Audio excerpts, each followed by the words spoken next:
Qəbristanlıqdan və dənizdən tapılan cadular nədir? Mən ekstrasensəm, mən açıq danışacağam.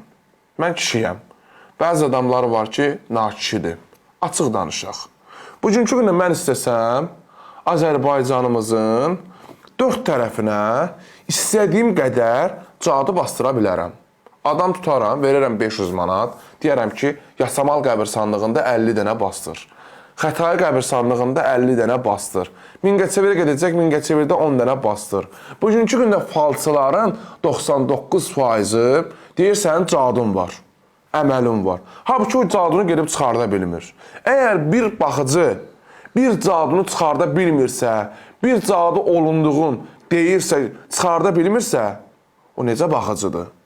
Halbuki bugünkü gündə baxıcıların 99%-i öz cadularını aparıb qəbirstanlıqlarda bastırır. İnsansan da gəlirsən, deyirsən ki, mən Şəmkirdən gəlmişəm. Üzə bilir axı Şəmkirdə özü 5 dənə cadu bastırıb. Deyirəm, bu kişinin qəbrində sənin cadun var. Mənim deməyim odur ki, çalışın biraz həyatda ehtiyatlı olun. Cadu adi bir şey deyil. İnsan bugünkü gündə cadu ilə oynayır, öz həyatı ilə oynayır. Çünki bugünkü gündə Peyğəmbər sallallahu əleyhi və səlləmə cadu olunmuşdu. Allah Taala tərəfindən mələklər vasitəsilə Peyğəmbər sallallahu əleyhi və səlləmə deyilmişdi ki, sənin saçından, sənin darağından cadu olunub. Mənim deməyim odur. Cadu əməl var. Bugünkü gündə baxıram Xəzər dənizində su quruyub, cadular çıxıb ortaya. Dəfələrlə görmüşük ki, Xəzər dənizinin suyu quruyub ancaq cadular. 3 manatlıq, 5 manatlıq falçıların caduları. Şamlar, ay qardaş, siz nə edirsiniz? Nə qayırırsınız? Bu cəmaatın balaları niyə bədbəxt eləyirsiniz? Niyə insanların ruhsunu bağlayırsınız? Bu, bilin ki, cadu edən və elətdirən 40 gün ömrü var, ha? Əgər o cadunu tapıb 40 gün ərzində təmizlətdirsə, bütün ağırlıq edən və elətdirənin üzərinə töküləcək. Mənim deməyim odur. Bugünkü gündə cadu tapa bilərsiniz. Qapınızdan, evinizdən, həyətinizdən qorxmayın.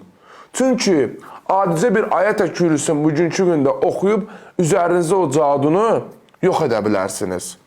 Ayət-i kürsün 7 dəfə oxuyursunuz, həmən o cadunun adicə mən sizə başa salım, ev vasitəsilə bir müddətdə özünüzü necə qoruya bilərsiniz.